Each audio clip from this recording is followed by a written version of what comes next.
Hi, everybody. It's Gene Simmons, and you're not, and you're listening to the Potter Than Hell podcast with Steve, BC, BB, and Dylan.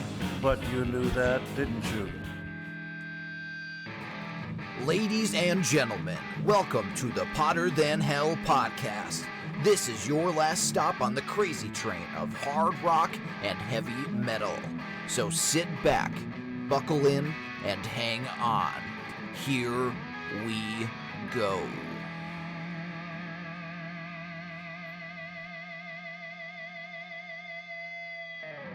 Hello, Potter Than Hellions. Welcome back to the Potter Than Hell podcast. This is Steve, your host, and I am joined as always by BC. And on keyboards this evening is Dylan. We are just a power trio tonight, you guys out there. Hello, and welcome to Shocktoberfest here on the Potter Than Hell podcast. We're going to do all kind of shock rock and crazy kind of bands and shit for October, so we figure we do kind of a theme month. That's kind of why we took off last month of doing like a cohesive month. So we're going to kind of do shock rockers and kind of that kind of shit this year. We did one episode I think last year for that, right? Like type thing. It was either last like year or the year rockers. before. Yeah, it all kinds of run together. We're getting old here, but we're excited. We got some cool shit coming up, some cool shows coming up tonight. And as you guys see, we're going to be talking about the Twins of Evil this evening. I just want to say out there before we get going, everybody, thanks for listening. Thanks for sharing the podcast. Thanks for interacting with us on Facebook. And if you can find it deep in your hearts to give us a cool review on iTunes, 5-star would be excellent. And hit us up on Facebook, Podchaser, iTunes. If you give us a good review, we'll read it, give you a shout out here on the podcast. We appreciate it because if with iTunes, if you give a 5-star review, it puts you out there with with more podcasts, and so if you look up Hard Rock Podcast, you'd stand a better chance of seeing ours come up there and something like that. So it's kind of like a search engine kind of thing, right, Dylan? Something like that. Yeah, it helps us be more visible because the more reviews, the more Apple's likely to put us in the forefront. Right. So do that if you would. It'd be cool. And before we get going here, what are we listening to, guys? Hopefully, BC, what do you got for this month, for this week? This week, currently right now, House of Lords, off the old Sahara CD album. There and that, and a new Time Kiefer still, and some sax, and the mix of those three. The House of Lords Sahara album is fucking fantastic. I think it's a great album. That's their second album, right? Yes. I think it's their second album. Yes. Great album. The production on it is fantastic. If you guys haven't checked that out, give that a check out. Dylan, what do you got going? I've been listening to a band from Columbus, Ohio called Lopan, Lo-Pan. It's named after the villain in Big Trouble in Little China. I thought it was Chinese dinner. It's number 75 on the menu. No, it's from Big Trouble in Little China, like the sorcerer guy. Okay. But they're pretty good. He's the guy Seinfeld, Full? Yep. Seinfeld, Full? And he's Cassandra's dad in Wayne's World 2. But really good band. They're considered hard rock, stoner rock. I like to call it low key rock, where it's definitely metal, but it's a little bit of kind of laid back a bit. But still really listenable. I really enjoyed it. Good album. They just came out with an album this year called Subtle. Came out in May. So it's really, really good stuff. Cool. I'll check those guys out, definitely. This week I kind of binged on Styx Grand Illusion because I was a guest host with Aaron Martell and Ray Zimmer on the Ridiculous Rock Record Review podcast, the Album Addicts version of it, and we did Styx Grand Illusion. Aaron and Ray, guys, I had a fucking awesome time. We laughed our asses off. It was a great time, and I'm glad that you guys got to really check that album out. Those guys never really checked that album out, and they were like, hey, it was cool. So we had I'll tell you what, we laughed our ass off. So you guys, if you haven't checked out the Ridiculous Rock Record Review podcast, check those guys out. Aaron Martell, Ray Zimmer, Aaron's sister Shannon is on a bunch of episodes, and she's fantastic.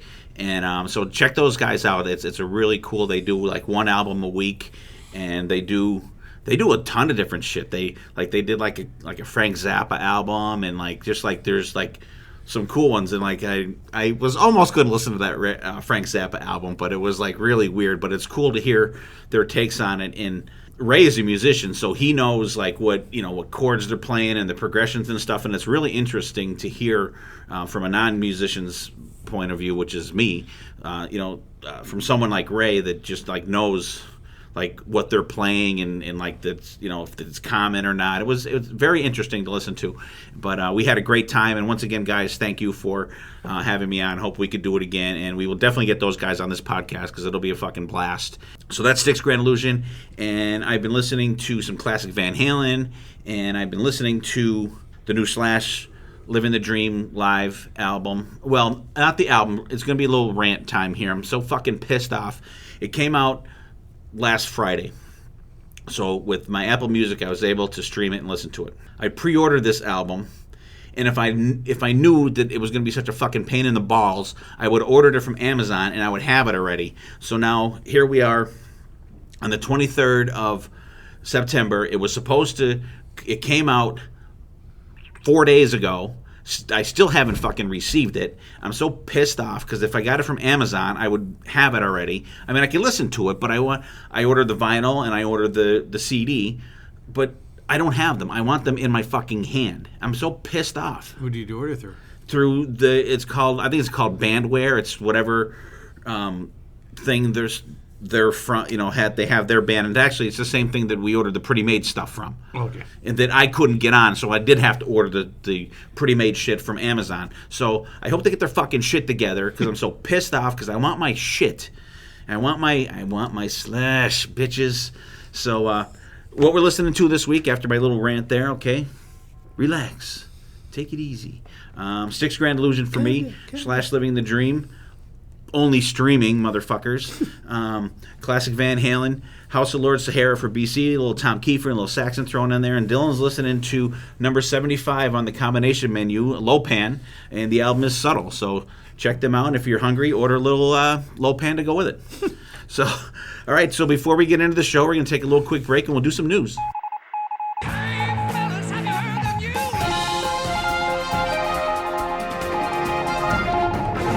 In the news this week, BC, distressing news once again.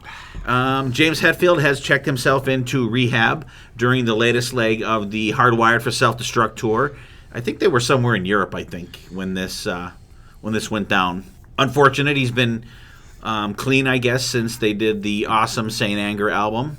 And, and I don't know. I mean, if that album doesn't drive you to fucking drink, I don't know what the fuck would. Just hearing Lars's fucking snare on that album, just that would have anybody take a drink or a pill or whatever the fuck. But hope he makes out good. You got to take care of yourself before you can take care of anybody. What do you think, BC? Hey, you got to, like you said, take care of yourself because you're not going to give a kick-ass show of your whatever it may be, his vices. Incapacitated state. Yeah, I feel terrible that he's still suffering from this terrible addiction. I hope he gets better. I hope the band supports him, and I feel bad for the fans that the show was canceled. But honestly, getting better and getting healthy is probably the most important thing to do right now. Right, and for me, the thing that I think the most about is him first. Absolutely, your health is paramount, but. Robert Trejo, Kirk, and Lars, they're not going to be missing any meals or mortgage payments because James went back into rehab. But I feel bad for the crew that actually puts the show on, the people at the venues that are going to lose a day or two of work because these shows are canceled and stuff. Fans can get a refund for your tickets. You know what? We'll get over it. Shows have been fucking canceled before, but they're the people that I think that it's really going to hit the hardest. But like you said, you gotta be good for yourself before you can be good for anybody else. Yeah. And speaking of small distress. Our friend Mr. Gene Simmons went in to have kidney stones removed at Cedars-Sinai Hospital in Los Angeles, and apparently the stonectomy was successful. What do you think, BC? Hey, all these rockers are getting up there in age, and we got, what do you call it, Saxon. He's going through some Biff. Some health issues. Hey, comes with the territory. Absolutely. So, wish him well, and get back on his feet And back on and just in time for the Kiss cruise. gives Paul a little breakthrough. Yeah, That's true. He could rest his voice for a couple weeks. Yeah, kidney stones, they're never fun to deal with, but at least it's not something too bad that he has to deal with. Yeah, nothing like totally serious. So he'll be back up on his feet in no time. So Godspeed, good luck, and all that shit to James Hetfield and Gene Simmons. And Gonna feel really bad if Gene Simmons dies from complications of kidney stone. oh god, that'd be like an anomaly statistic. I think. That's If a that 1 in a was- million yeah, shot. yeah. Million to one shot there. Yeah, and this one's for BB out there. He'll be very sad. The Black Label Society canceled their latest run of tour dates. No reason was given at all, and it was literally BC like just announced like a couple days ago or something like that. Within a day apart, I think it was announced and then canceled. So I don't know if someone jumped the gun or what the hell, but they had the poster was up and the ad was up and everything. So I don't know. Your guess is as good as mine. Yeah, so that's That's the mystery. yeah. Hopefully there's more to come on that. Hopefully there's no one's like sick or hurt or whatever. So we'll see what's going on. Maybe it was just a promoter thing or something like that. All right, BC, I do have good news though. There is one tidbit of good news here. I know you will enjoy it. Dylan probably will. My band Wolf that I talk about often on the show here have a new album coming out in March of next year. It is just going to be. I can't wait to hear it. And they have 2 new guys in the band. One, I think the drummer's an ex-drummer from Hammerfall, and the other guitar player that they got is a guy that played in King Diamond for a while. So I think that's gonna fucking kick ass. And I love those guys. If you guys have not checked out Wolf, check them out. They are available on Apple Music. I think they're on Spotify, Amazon Music. So check those guys out. Their last album was called Devil Seed, and the one that my go-to album for them is called Ravenous. So if you like good, excellently produced like metal with some cool melodic shit in there, check out Wolf. Definitely cool. BC, you checked them out before. Okay, go on many times. Yeah, I like it. Very good. Very. All right.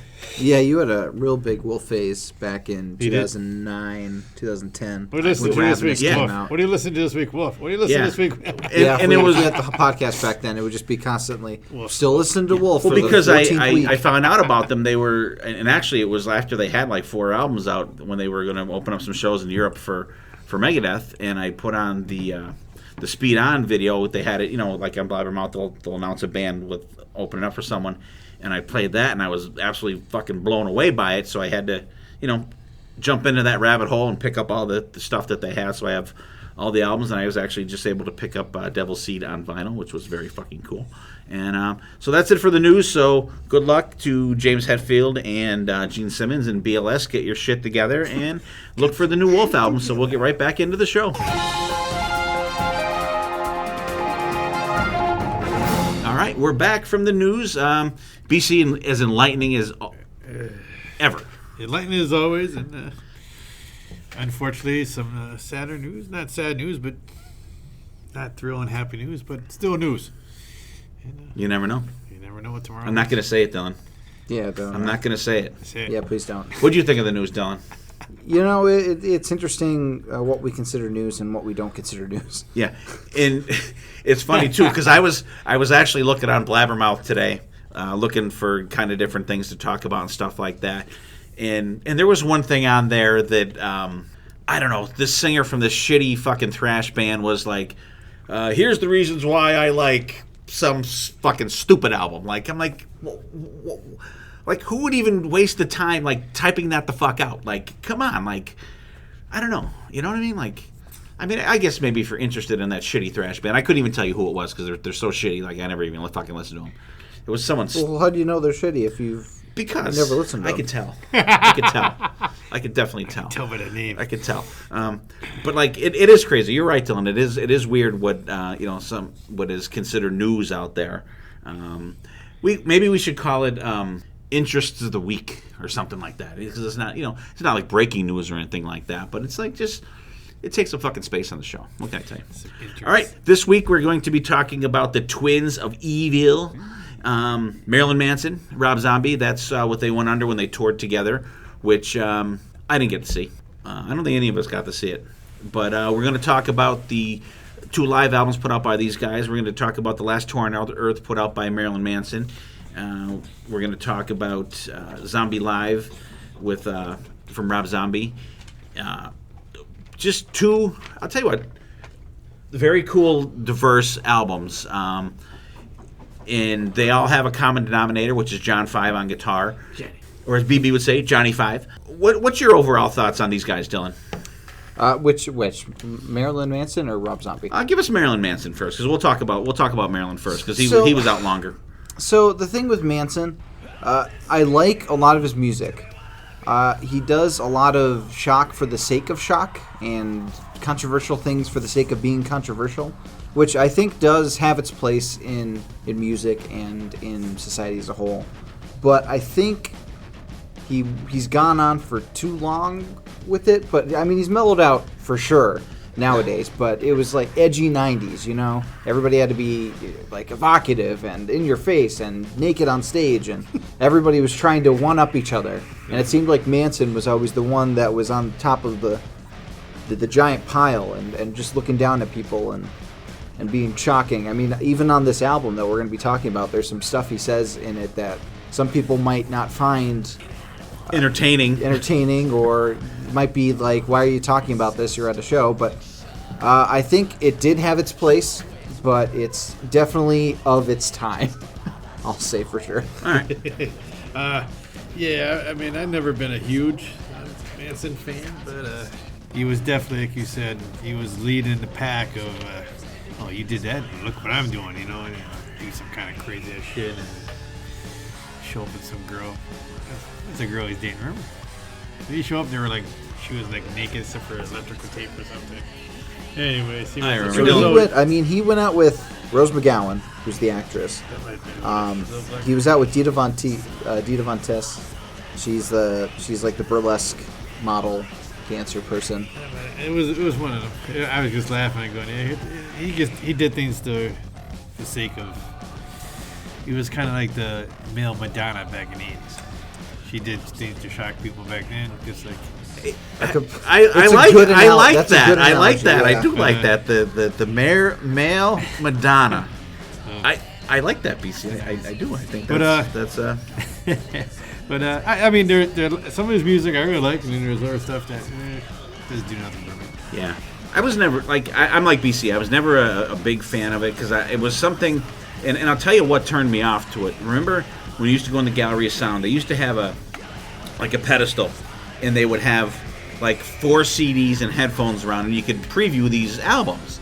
And they had the first Marilyn Manson album in one of them, and I put the headphones on, and I was like, "What the fuck is this?" It was fucking terrible. I couldn't tell you what song it was. I couldn't even tell you what the album was. I'm pretty sure it was their first album, but I was like, "What the fuck is this? This stuff is fucking terrible." So that turned me off like right away.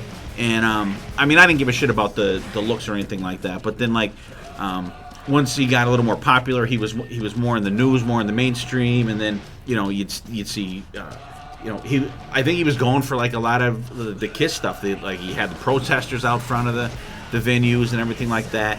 And he was just, I think, trying to be shocking for shock's sake. Yeah. Well, I mean, a lot of his band members were named after like both serial killers, like pop stars and like pop icons and serial killers. Yeah. Yeah, because you had like Gidget Gein, Olivia Newton-Bundy, Daisy Berkowitz, Madonna Wayne Gacy is the keyboardist on this album.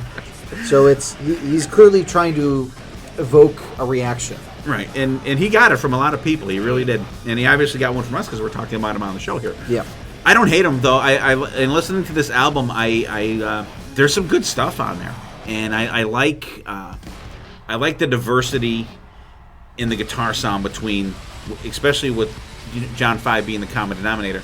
They're way different guitar sounds on these 2 albums. That's true. Like you have with Manson, you have more of a choppy type.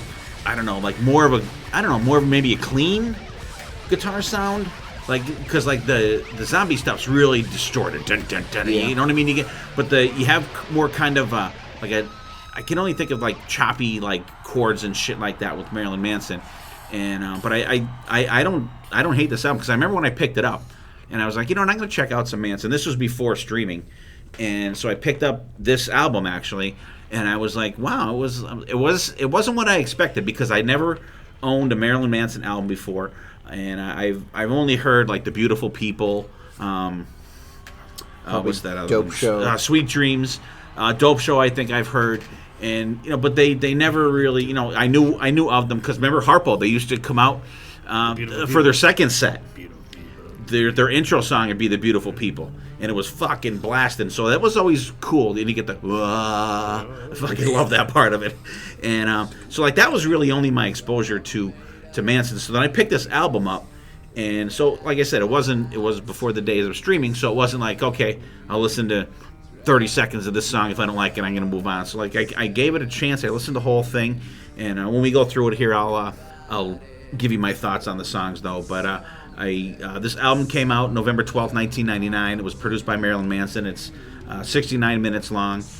The band was Marilyn Manson on vocals, John Five on guitars, Twiggy Ramirez on bass, Ginger Fish on drums, and Madonna Wayne Gacy on keyboards. My only problem with these two albums are, and I'm going to sound like a broken record, and it's a 90s thing for this type band, lack of guitar solos in a lot of these songs. Sometimes there's a couple little runs, a couple little kind of things, but there's not a lot of like fucking shredding. And John Five is a fucking amazing guitar player. Just grab, and even if you're streaming, just friggin' check out one of his solo albums. This dude can fucking play. And he played on the DLR band record for David Lee Roth, and just a fantastic player. And I think he kind of reminds me of like Vivian Campbell in Def Leppard. Just a fantastic guitar player, underutilized, but I mean he does have that great guitar sound. I can't really say if I like one guitar sound better than the other between Zombie and Manson, because it totally fits what they're trying to do, I think, for their bands, and I really enjoy it. So let's go through the album.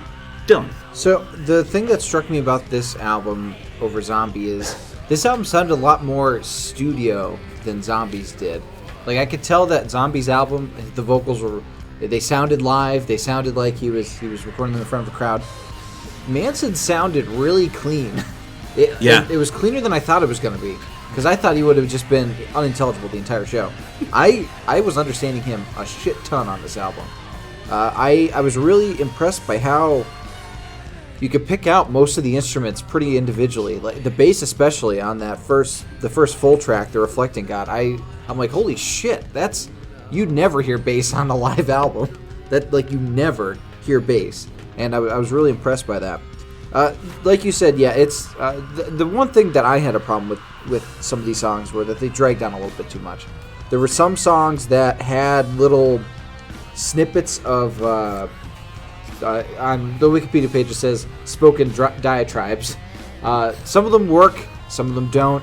I like the one that's before I don't like the drugs, but the drugs like me, where he's like, I washed up on a beach. I washed up in a sea of liquor. And the trees were made of marijuana. Yeah. And the sky was cocaine, or the sand was something was cocaine. And like the cop pulled me over, but he didn't arrest me. You suck, man. But the crowd was loving it. The crowd was into it, and I guess that's all that matters. But I really liked the choices of the tracks. I especially liked I wouldn't say it's a medley, but the Sweet Dreams going into the Hell outro. That's a really cool transition. I really liked Hell outro. That's from the Spawn album, going back to a thing we talked about a couple episodes ago. But all the songs that you know from Manson from that era are on there, like The Beautiful People, Irresponsible Hate Anthem, Dope Show, Rock is Dead. I like Rock is Dead a lot. That was a really good track on there. And it's interesting because the band had alter egos for the Mechanical Animals album and tour, and Rock is Dead, they were introduced as that band, Omega, right, and the Mechanical Animals. And you can tell it's a completely different sound from the songs that came before it. Because the songs that came before it were very industrial, very dark and grungy, and stuff you expect from Marilyn Manson when you look at it. This was more like Rocky. Yeah, that was a lot more rocky, and I really enjoyed it. Yeah. But I have to say my favorite track was probably Lunchbox. It's a longer track, but I really liked what was going on in it, and I looked it up. The song is about Manson wanting to be left alone, but also the lyrics are inspired by a time where he was fighting off bullies with a Kiss metal lunchbox. So I thought you'd appreciate that. But that's why that fucking dented one was at the flea market. Yeah, it had someone's fucking head mark in it. It was Manson's lunchbox. Yeah, I looked up some of the videos for this tour, and it was exactly what I thought it was going to be. Just a lot of leather, a lot of weird shit on. Nylon stocking, body stockings. Darkness on the stage. You can't really see the rest of the band. They're pretty much shrouded in shadow. Manson's up front. But well, you probably watched the one that was named this. Yeah, that's right? the one. Yeah, I'll talk about a different one I watched, and it was a lot better. Yeah, but I really enjoyed this live album. Like I said, it's a little too long at times, but I still really enjoyed it. All right, BC. I'm gonna go with I was mixed about this album. Liked half it, the other half, but that's just the fan I am, I guess you would say, of him. I mean, the ones that stand out to me, of course, are probably the more familiar ones. Sweet Dreams, I always like that cover. Sweet Dreams. And The Dope Show. I love the bass in that, and the backup girls. That was a nice touch, but for Manson, it was kind of weird. Lunchbox, like Dylan said, I like the guitar in that song. That stuck out to me. But I don't like the drugs, but I like that song. I know that. It has a nice flow to it, I guess I would say. And it has the backup girls in it again, which is unusual for Manson. The Beautiful People. First thing, as soon as I hear the song, it's Harpo. Big Harpo, absolutely, Harpo every music, time. The Irresponsible Hate album. We hate love, but we love hate. That's the crowd chant. Cool. Yeah. It's the crowd chant, and then the Last Day on Earth. I think that was different. Acoustic. Yeah. I mean, it sounded good.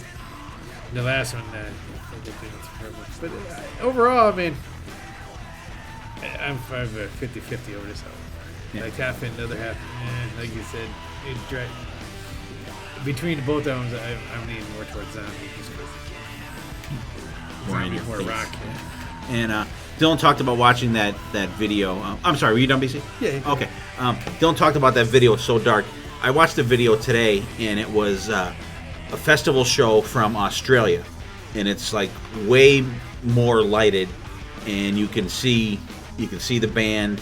If you compare this video for John 5, I'm saying just only, he was a lot more roaming the stage with Rob Zombie than he was with Marilyn Manson. He kind of stomped in circles. Yeah. And I think and all I could think of when you see John 5 on stage, he kind of does that stomping around, kind of stalking kind of thing. It always reminds me of the Kiss video of from Rock and Roll Over, when they do when Gene comes down the steps and he's the prowling demon Gene. When I see John 5 going around the stage, that's what I think of. Because he's a huge Kiss fan, and I think I always think that when I see that. Watch the what the hell's the name of the song? See You in Your Dreams. Is that the one? Is that this one song they do? They do I Want You, and they do Hard Luck Woman, and then they do. It's not See You in Your Dreams. I don't think so. It's I can't think of it. Dylan, just pull up Rock and Roll Over album. Well, yeah, I that's gonna drive me crazy. And but this concert, you could see a lot more of the band, and like Dylan said, the costume changes. There's a shitload of them. Some of the things, like the one he's got a thong on, and he walks away from the camera way too fucking much on this video. Way too much on the video. But Love Him, Leave Him. Because he comes down the steps and he does that stomping around. So sorry, Kiss fans out there. I had a little brain fart there. So he does that stomping around, and you can tell he plays when he plays with Zombie, he plays the Telecasters, and when he plays with Manson, he's either playing it's either a Gibson or an Ibanez guitar. So he hadn't switched to the Telecaster at that part. But I enjoy this album. I like it a little more than BC did. I like maybe 3/4 of it. The intro, I don't know why they waste tape or digital space on these fucking intros. Like, just come out and play. You know what I mean? Like, you're not at the concert. If it's a DVD, you know, it's kind of sets the atmosphere for it. But like, no one gives a fuck about it on a goddamn. It's just a waste of a track on a digital thing or a CD or record. Reflecting got a good pounding opener. I like the shoot, motherfucker, shoot. The bass is really heavy in that. And then it's got a small acoustic part, and then it goes right back to the rocking part. The Great Big White World, like a mid-tempo. It actually has a little guitar solo, and I love the guitar sound in it. It picks up about halfway through. Get Your Gun, very up-tempo. It's kind of a crazy song. I like it. It's got like a crescendo, smashing ending to it. Sweet Dreams. Very eerie version of the song. The Hell outro was fucking excellent on there. Rock is Dead is a great rocker. No solo. What the fuck, John 5. That's courtesy of Aaron and Ray, because they did Saint Anger, and it was like, fuck you, Kirk Hammett, for not having a guitar solo. Like every song was, if you watch the documentary, he wanted them in there. I know, but he didn't fight hard enough. So, and the lack of guitar solos on this album is one of my main things. The Dope Show is fucking great. It's got a great groove to it. I like it's got a cool, like, leads. It's not really a solo, but it's got, like, a little lead part at the end that's really cool. And I'm with you guys. Lunchbox is fucking fantastic. And I love the like the keyboard part, like in the middle and stuff. Absolutely fucking love that song. That was one that I will always, not always, but if I'm going through making a playlist, I'll throw that on every now and then. And that's never a skipper. The bass sound is friggin' cool on that one. The crowd chanting is great in it. There's very little lead guitar work in it, but there's some. Very little, but what is in there is very cool. I don't like the drugs, but the drugs like me. Fucking, I love it. I fucking love it. It's got a funky feel to it. It's really cool. Antichrist Superstar's got a cool groove. Very heavy fucking song. Beautiful People. You know, fucking love that on there. Impossible Anthem. We Love Hate. We hate love, but we love hate. We love hate. Really, it's weird, but it gets rocking. It gets rocking though. It picks up.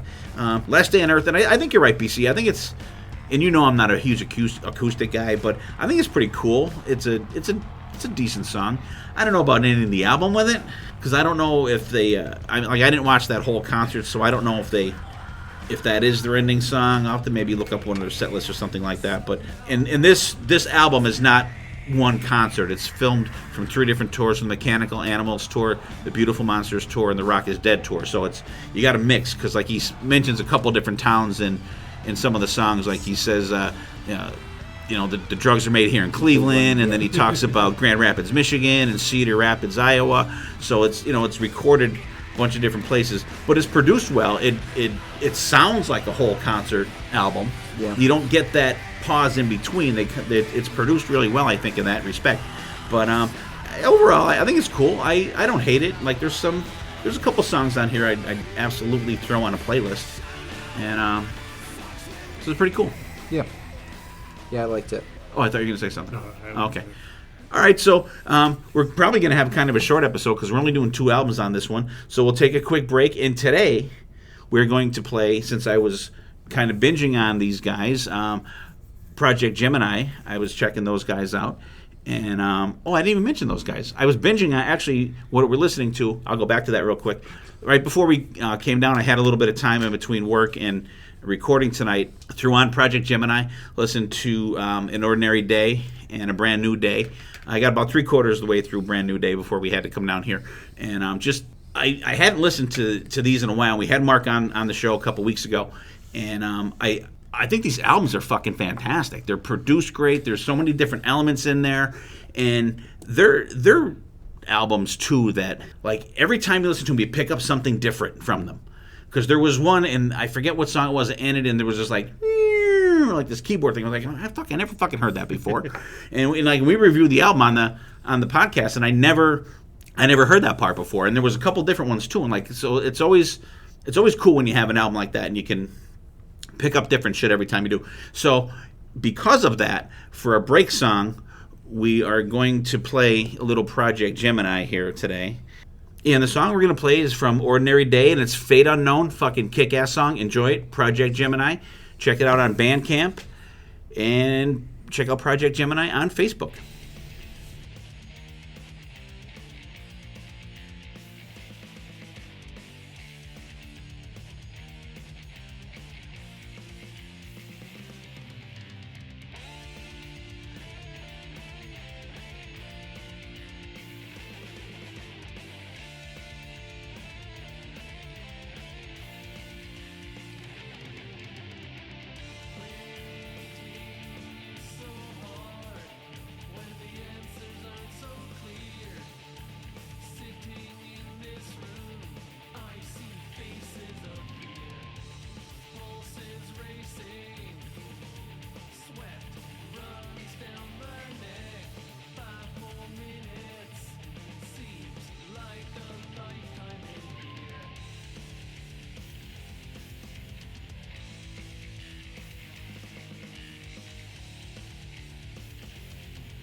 All right, people. Hope you enjoyed that little song there that we played for you, and we're gonna keep doing that every week. So if you guys have a suggestion or if you have a band that you would like us to play, is that possible, Dylan?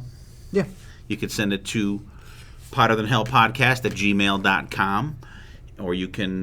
That's probably the best way, right? Yeah, Part of the Hell Okay. Podcast is. potterthanhellpodcast@gmail.com. So if you got a band out there, you want us to check something out, or we'll play it here. So we'll do that. We'll do a little hidden gem action here. Since I didn't even notice until like fucking 2 days after we recorded that I never said my hidden gem last episode. So I'll go first today. My hidden gem is gonna be a little different today. I'm gonna tell you guys about a podcast that I've been listening to. These guys are absolutely fucking hilarious. I am talking about the Shout It Out Loud cast. It's Zeus and Tom are the two guys that have the podcast, and they have their sometime sidekick Murph on there. Great Kiss podcast. These guys are not fucking Kool-Aid drinkers. If they don't like, they don't like everything. I consider these guys realistic Kiss fans like I consider myself. Like, if I hate something, I'm going to say I hate it. I'm not going to say, I like it because it's cool. But I'm also not going to say I hate something because it's cool to hate something either. If I like it, I like it. If I don't, I don't. You can find their podcast pretty much, if you're listening to us here, you can find these guys also on the same platform that you're listening to us on. So check those guys out. Shout It Out Loud cast, Tom and Zeus. They're almost 40 episodes in. Funny as hell. I'll tell you what. There's times I'm just pissing my pants listening to these guys. They go off on rants. And they're great guys. We're going to be doing something with these guys coming up, and it's just a fun podcast. If you're easily offended about people not liking everything about Kiss, this may not be the podcast for you. But if you're in the mood for a good laugh, if you're feeling down or whatever, and you want a good laugh after you listen to us, of course, check these guys out. Dylan, have you ever listened to this podcast? Yeah, they have wonderful chemistry. I think they'd be a blast to get on the podcast. Hey there, Kiss Army. Yeah, to spar with BC or. And it's weird too because when I first started listening to it, they have like the heavy New England accent. And there's times which I'm not sure which guy is fucking talking, so it's kind of weird for me listening to it. But it's a good podcast. I don't know if you've ever checked them out, BC, or not. Have you? I have not, but I wrote it down. And definitely check them out, and you'll laugh your ass off. That, it's fun. They don't like everything. Yeah, like you said. Yeah, and they do some like cool topics. like, BC's very offended by that. All right, BC, what's your gem?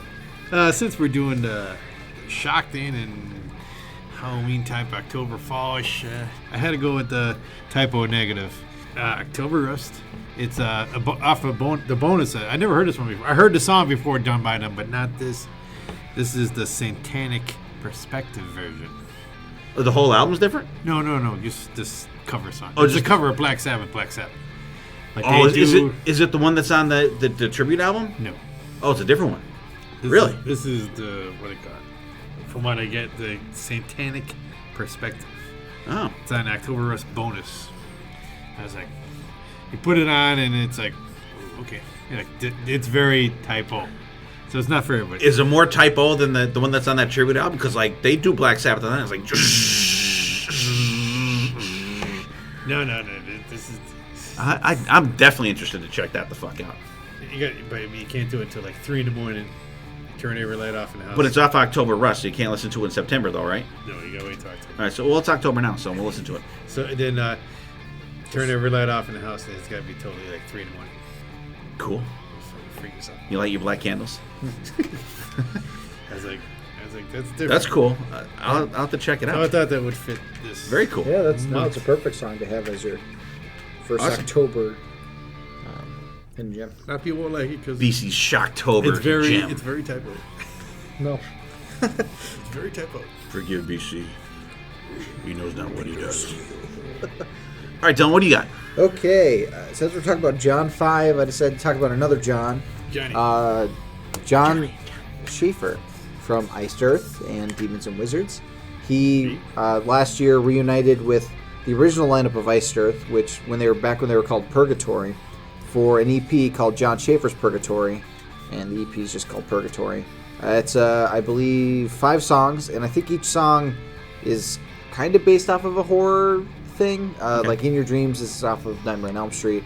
Dracula, I have no idea who that's about. I don't know. In Jason's Mind, that's probably Friday the 13th. Jack, I'm assuming, The Shining. And I'm not sure what Burning Oasis is, but I'm sure it's something horror related. Probably that shitty band Oasis. But it's hey, you liked Noel Gallagher or Liam Gallagher's Flying Birds. It was okay. But pretty good 5 songs. It's I mean, if you like John Schaefer, you'll like this stuff.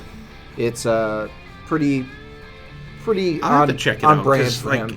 Like we talked about before with the Demons and Wizards stuff. On the albums, the vocals didn't hit me, but live, the dude was a fucking monster. It was really so good. I don't know if it was just the production, because like even the production of them, it's like it's supposed to be remastered, but I'm like, it still kind of sounds like shit. Yeah, Gene Adam does the lead vocals on this EP. Oh, so John Schaefer is the guitar player, yeah? John Schaefer does rhythm and lead guitars, and he does some vocals as well. Okay, so there's our gems. Check out John Schaefer's Iced Earth.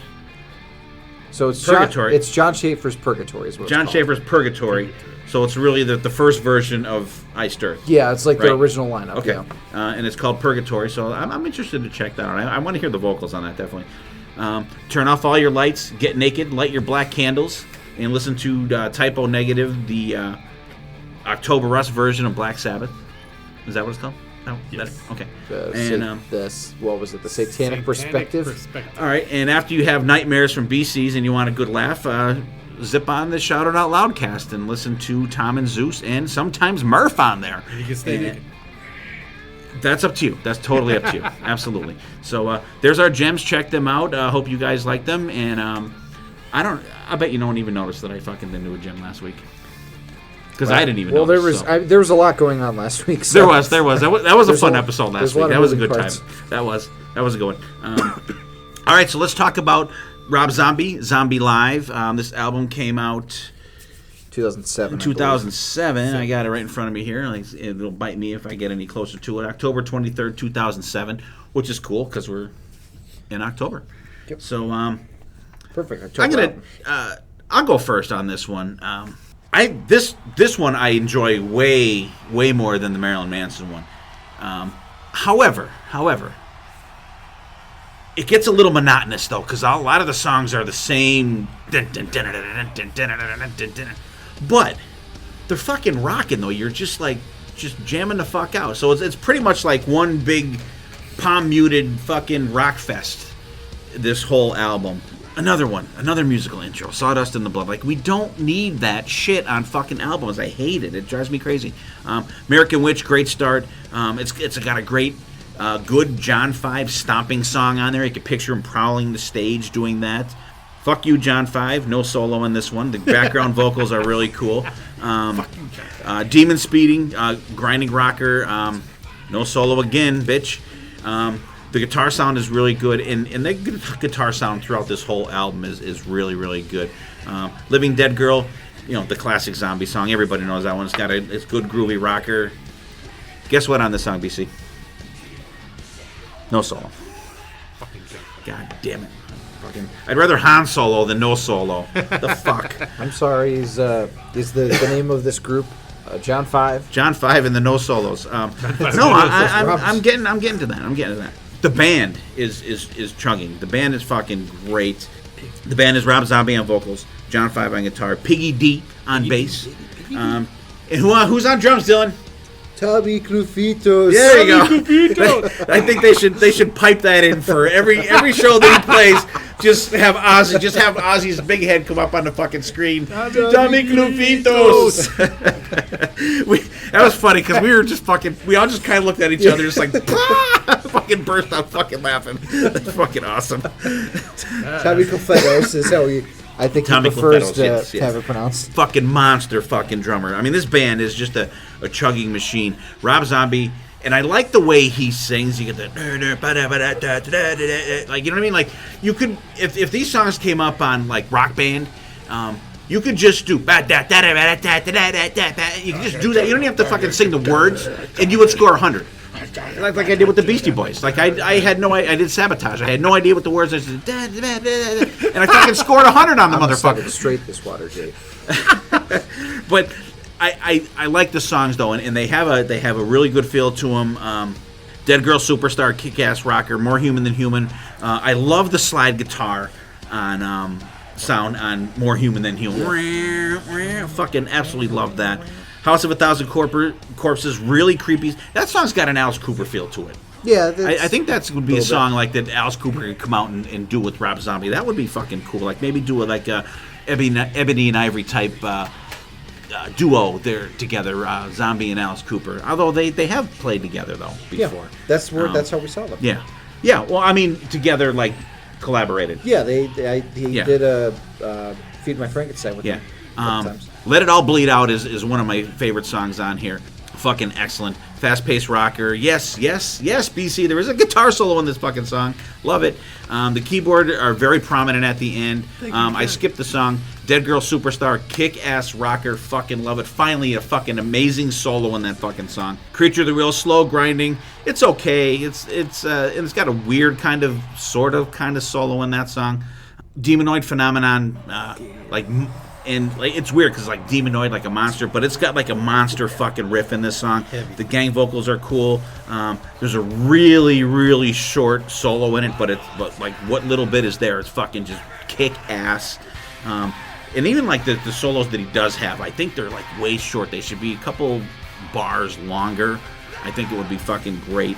Supercharger Heaven, another one of my favorite songs on there. Just a fucking total fucking rocker. The crowd's into it. The riff is great. Another short solo, but fucking ripping. Black Sunshine, classic. Everyone's heard that song 8,000 fucking times. Super Beast, it's got like a just wild keyboard sound and grinding verses. Run of the mill zombie song. It's one. Any of these songs, if you hear on the radio or anywhere, you're gonna instantly say that's a Rob Zombie song, whether it be White Zombie or Rob Zombie. Devil's Rejects, cool kind of song. It's got a little swing to it. It's kind of cool. And Lords of Salem, good. This is the movie theme song, I guess, portion of the show between Devil's Rejects and Lords of Salem. Good mid-tempo song, typical Zombie once again. Thunder Kiss 70 or 65, another classic Zombie romp there. It's got a cool solo in it, and there's actually a little guitar solo at the end of this song, which is. Listen to throw some of these licks into these fucking songs, John. Come on, bitch. God damn it. Dragula, excellent. Maybe his best known song, I would say, probably. Yeah. Great way to end the show. My notes on this are if you like the grinding, this album is chock full of that shit. It's produced really well. The crowd is into this fucking concert. So I don't know if this is one show or it's probably a bunch of shows together. But it's produced really well. Needs fucking guitar solos. John Five, way underutilized, I think, as a lead guitar player in this band. The solos are way too short. And there's a lot of samples in these songs, too. And the same thing with Marilyn Manson. There's a lot of sampling in a lot of these songs. And we got to see Rob Zombie. God, it's got to be probably 10 years ago now. It was a very long time ago. It was Alice Cooper and Rob Zombie. And Halloween night, I think it was, we went, right? I think it was a Halloween night. I don't know if it was Halloween. It was right around there, though. And might have been early November. The Murder Dolls were the... And the Murder Dolls. And that was a great show. Like, the Zombie show was, so... Because Joey Jorgensen was doing double duty with Murder Dolls and Zombie. It was so intricate, though. Like, with the stage was changing all the time, and then they did that fucking robot thing that walked around and stuff. Very cool visual show, and I just watched the show that they did at Vakin, I think 2017 maybe. Stripped down show, just lights, a little bit of background screens and stuff like that, and it fucking rocked. It was only like maybe a 40-minute show. Well, only 40 minutes that was on this video on YouTube. But I mean, it was great. It was rocking. But still, even then, like a lot of sampling in a lot of these songs. That's my only thing. But that's how the songs are. Yeah. I like how Zombie does that. He samples them from like the B horror movies and the classic horror movies. Right. And it's a great thing that Christopher Lee is in Dragula basically. Yeah. He's the superstition, fear, and jealousy. But the thing is, he's not singing to a tape. No, Zombie. But it's just Zombie's very simple. Clearly not. It's singing to oh a no, tape. oh no. and I think he's a great front man. He is all over the stage. He's got the dreadlocks or whatever, and flying all over the place, and he's all over the stage, and he interacts pretty good with the guys in the band. Like not a whole lot, but somewhat more than some other guys do. But he's just I think he's a really good frontman. Gets the fucking crowd cranked the fuck up. Yeah. I watched the video today. I forget what song it was from, and it was from before John 5 was in the band. And if you like to see young female breasts, this is the video for you. I can't think of the name of the fucking song. Very cool. Like BC's covering his eyes. Good job, BC. BC's gonna go up to confession. The church is right up the street after the episode here. I can't think. I'll look it up. Go ahead, BC. What do you got? Okay, out of tonight's format, I mean, I'm liking this album so much more than Manson. I mean, I think Rob Zombie. I mean, neither one of them are. When I say Bruce Dickinson's music or anything vocal-wise, but I mean, Rob Zombie is. It fits the music. Fits the music. He has a better. You know what I mean? And like you said, he's a. I don't know how to explain that. Manson's voice is. Where Rob Zombie. It kind of grinds on you. Interesting. It did. I don't know. Interesting. When it comes to vocals, I like Rob Zombie so much better. Like you said, the first one, Stardust and Blood, again, have question marks after. Like, why did we open up? You know, and I understand the live show of it when you're there. Yeah, okay, it sets the tone. It's just a waste on tape. On tape when it comes. American Witch, I loved it. Just the opening guitar grindish, and John 5 with Rob Zombie to me is so much better. Again, still suffers from Vivian Campbell syndrome. Not used enough, but I like that. I like that. But he's not as bad as like Manson. It's just it's too much.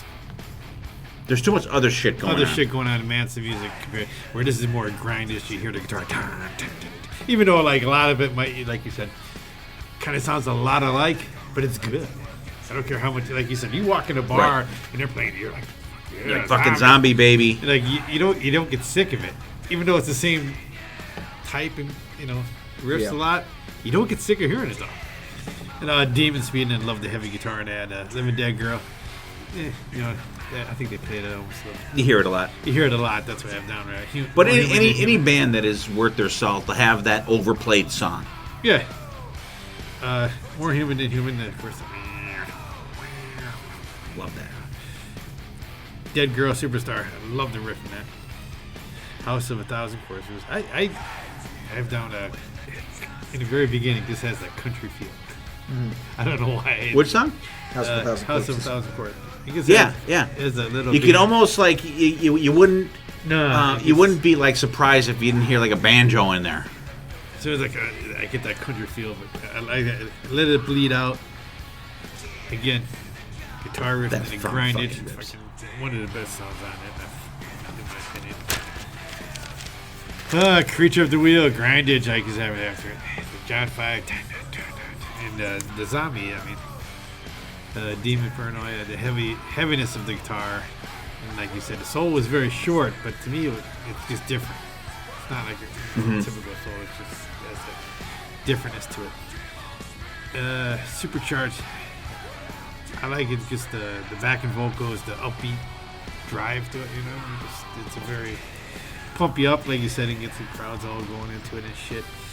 Never Gonna Stop. I've heard that many times. I like the guitar part of that one.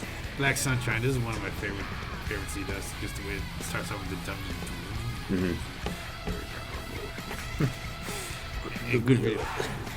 True death. To me, that's one of the go-to zombie songs. Super Beast. Again, loving the grindage. And then the next two songs were like the Devil's Rejects and Lords of Salem. To me, were okay. I don't know, nothing really sticks out in both those songs for me. I don't know why. Okay. And then Thunder Kiss. I mean, this is early. It's White Zombie. It's when it was White Zombie. Yep. I just love the opening riff and the solo, and even at the end, like you said, how come we didn't do other songs like that? I think it would have been a lot better. But I've always liked that song since it first came out. Yep. That's a classic. And Dracula, like I said, I like it, but that's another one I think it's getting. You hear it so much, but then if you hear it, it's not bad. But totally liking this one over Manson because of the vocals and the guitars, like the rest of it. It's much more of a dynamic album, I think. It's more it's less all over the place. It's more just what you're getting. Some of the Manson stuff you You More don't cohesive. really know what you're getting. It's more of a thing together. And by the way, that video that I was talking about with all those young ladies, Black Your Ears, BC, Earmuffs, is Demonoid Phenomenon. It's a great song, and the if you, the visuals and the it's like a live, but it's all live clips, and it's all just they're channeling Tommy Lee's titty cam, I think. All right, Dylan. With that, go ahead. It's interesting that you said Lords of Salem was one of your least favorite songs. It was nominated for a Grammy in 2009.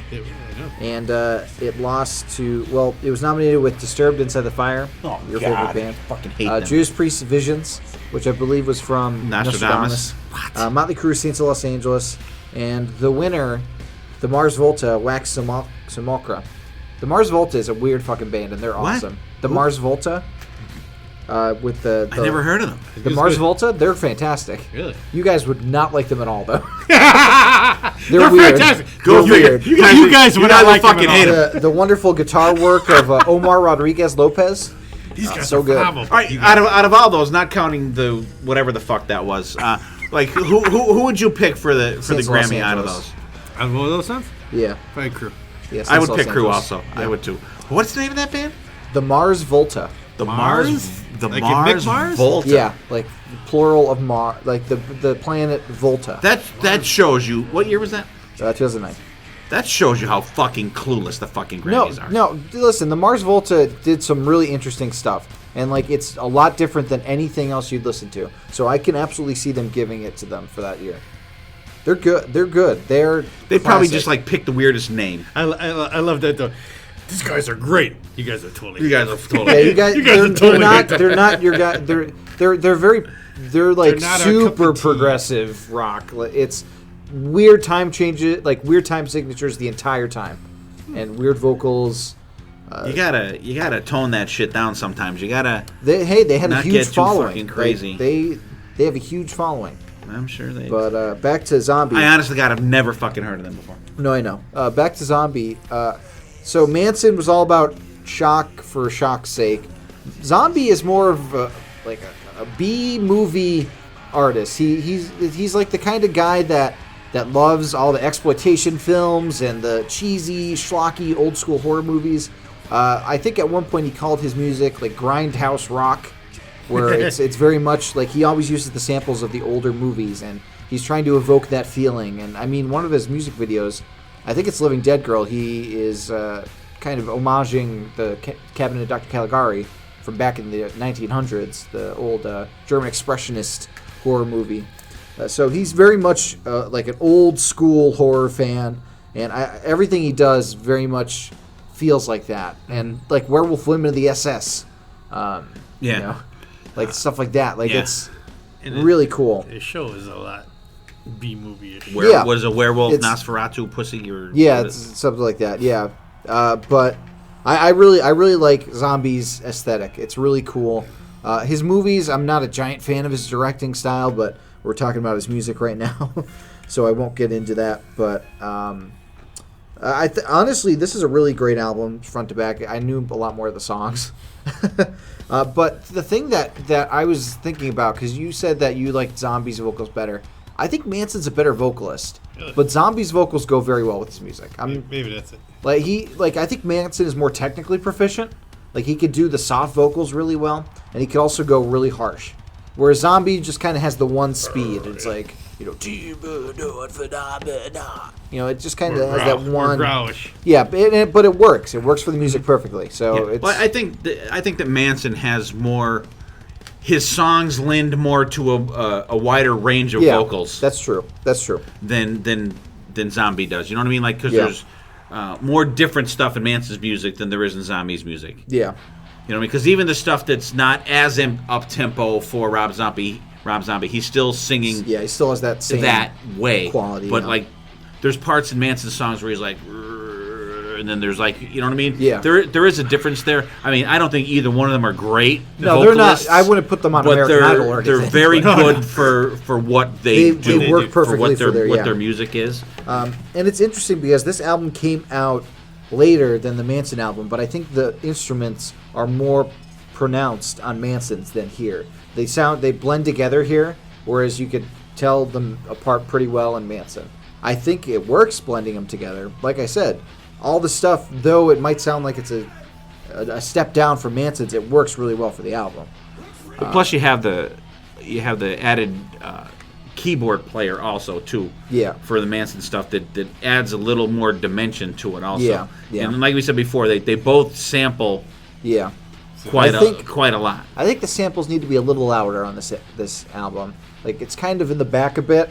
You could hear them, but Right. it's not And there. And the thing is too, what I liked about Zombie was when you get those samples, you get the video part of it too. Yeah. On the screens, which very I think is very cool. Like I said, I've none of us here have ever seen Marilyn Manson live in person, but like have seen of us having seen Rob Zombie. We all saw him together, and he has much more of a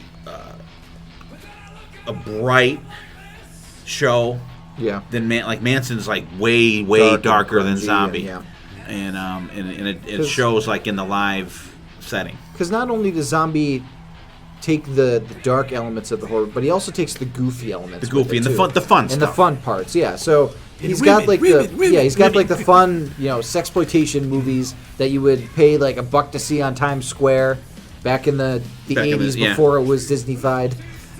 Before it's Disney. Yeah. Before Disney bought up the space and But Very anyways, this album there's not really a song that I could do without House of a Thousand Corpses. I don't know why that song never stuck with me, but I was never a big fan of it. But I forgot how much I like Dead Girl He's afraid of Superstar. corpses. Dead Girl Superstar is amazing. I like the White Zombie songs he picks: More Human Than Human, Black Sunshine, Thunderkiss 65. I love all the ones that he picked off of Hellbilly Deluxe. Super Beast, Demonoid Phenomenon, Living Dead Girl, Dragula. And I really love Supercharger Heaven because I love the Devil Man. So good. And Demon Speeding, I've always loved that song too. But I don't think I would take any songs out because I think they all fit. It fits pretty well. As a good show. Yeah. I had excuse me. This album came out in 2013. I just want to throw this out there because I think it's fucking. I love the names of some of the songs. And the album is the 2013 Venomous Rat Regeneration Vendor. Yep. That's the name of the album. Here's some of the names of the songs: Teenage Nosferatu Pussy, Dead City Radio, and the New Gods of Supertown. Theme for the Rat Vendor: Ging Gang Gong Dee Doo Gong Da Laga Raga. Behold the pretty filthy creatures. The girl who loved monsters, and trade in your guns for a coffin. Well, I like his. I fucking love just the names of the songs. I like his next album's name, The Electric Warlock Acid Witch Satanic Orgy Celebration Dispenser. Yeah, I mean, like, Satanic Cyanide, The Killer Rocks On. Well, everybody's fucking in a UFO. A hearse that overturns with the coffin bursting open.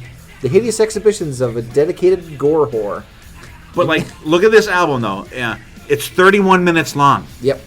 The fucking longest song is the last song is like 5:30, but like all the other songs like 1:32, 3 minutes, 2 minutes, 2:26, Yep. 2:33, 2:46. It's like a fucking punk album. Yeah. It's like it's like you would see those track things for like on a fucking Ramones album. Yep. You know what I mean? Like it's crazy, but like it's cool, and you got guys out there putting out fucking albums that are an hour and a half long. Like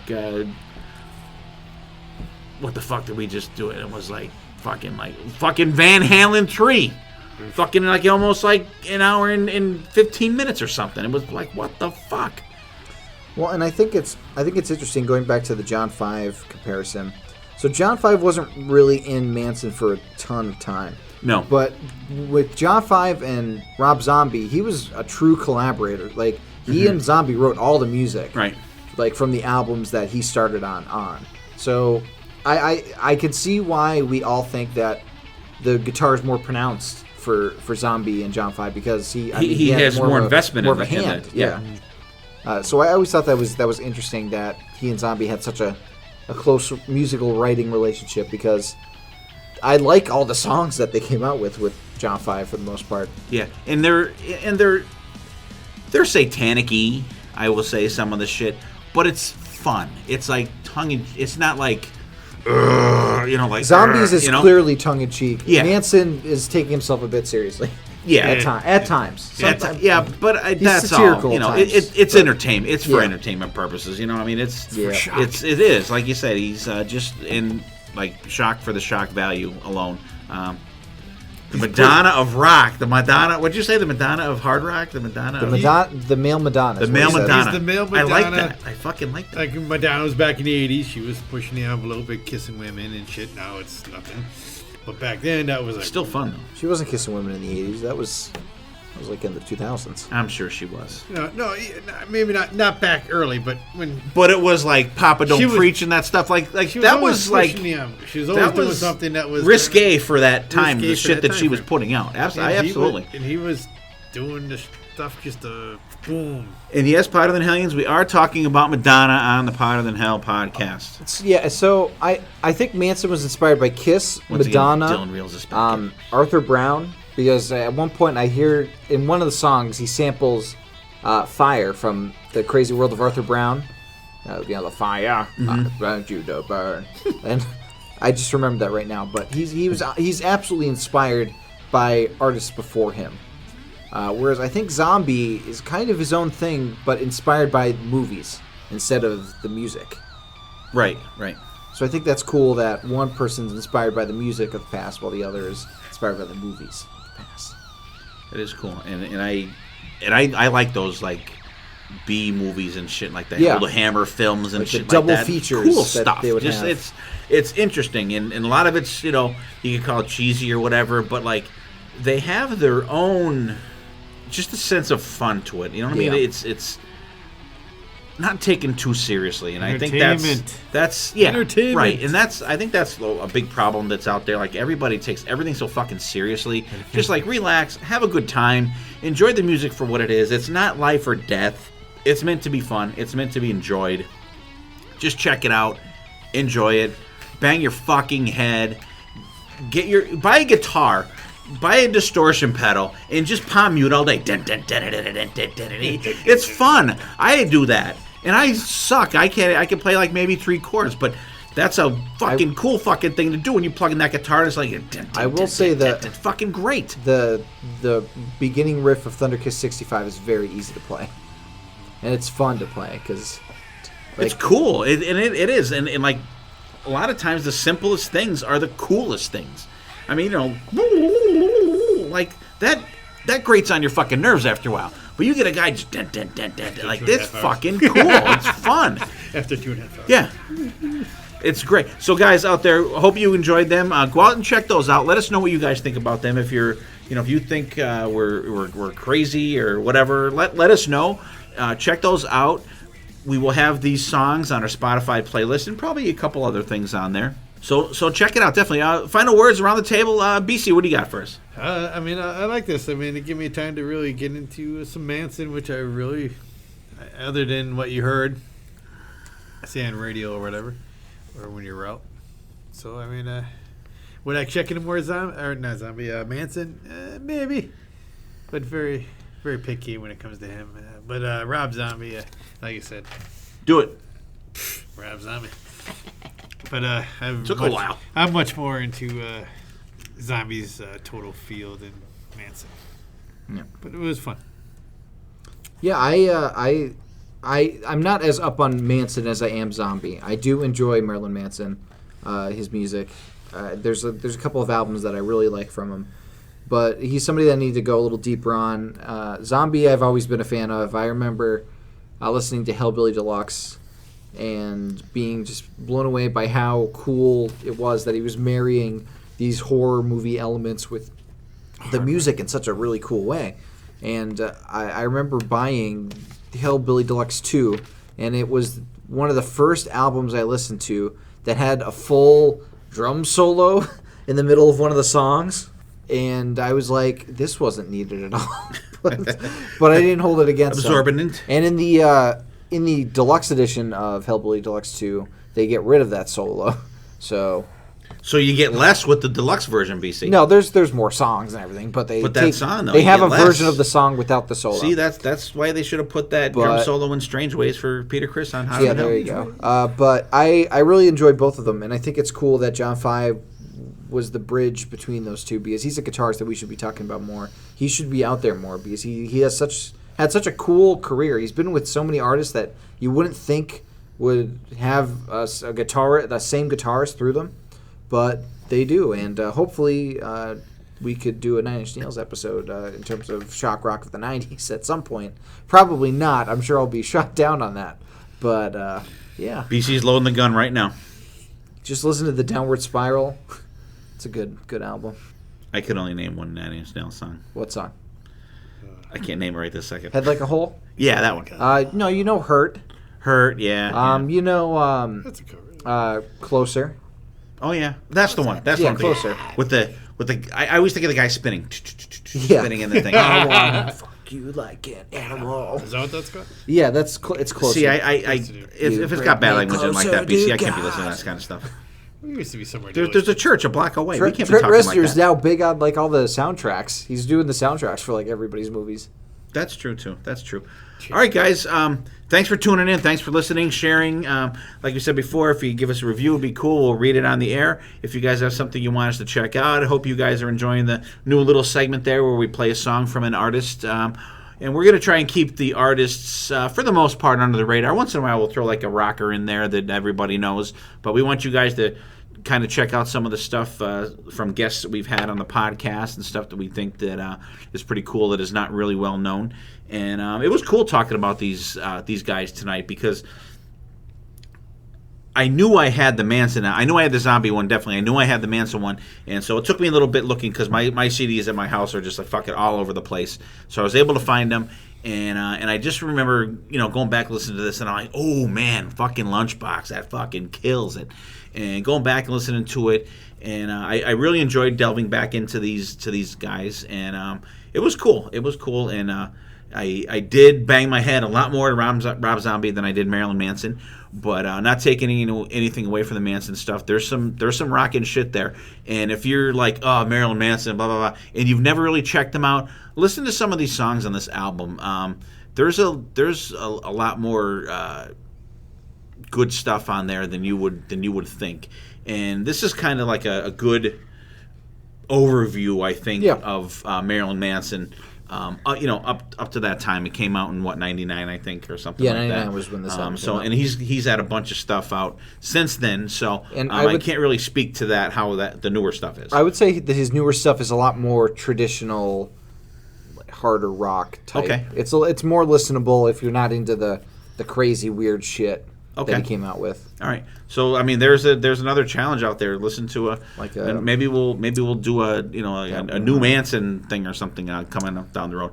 But it was fun, and the zombie stuff is fun. And like we said, John 5 is just a fucking monster guitar player. And according to BC, and I totally agree with him, he's got Vivian Campbell syndrome. BC, you came up with a couple good ones tonight. Good job, buddy. And Born Villain would be a good starter album for Manson. Like came newer out stuff? 2012. That was my first Manson album that I listened to. Okay, and like I said, the only Manson album I've ever bought was this live one, and I enjoy it. Like I said, fucking Lunchbox, fucking love that fucking song. So check those out, you guys. Keep listening, keep sharing us out there. We have a great time doing the show. We got a lot of cool shit coming up. This is our first show for Shocktoberfest for this year, and we hope you're enjoying it. And the next couple shows are going to be cool. We got some cool shit coming up. One band we're doing that we've talked about a little bit, but not a whole lot.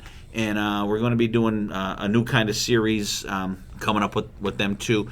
And then we're going to be releasing an episode on Halloween this year. So it's going to be a Thursday release instead of a Friday release. And it's going to be something that we've never done before, that Dylan's been bugging the shit out of me and us guys to do for the longest time. And so this was the compromise. We finally relented. Yeah.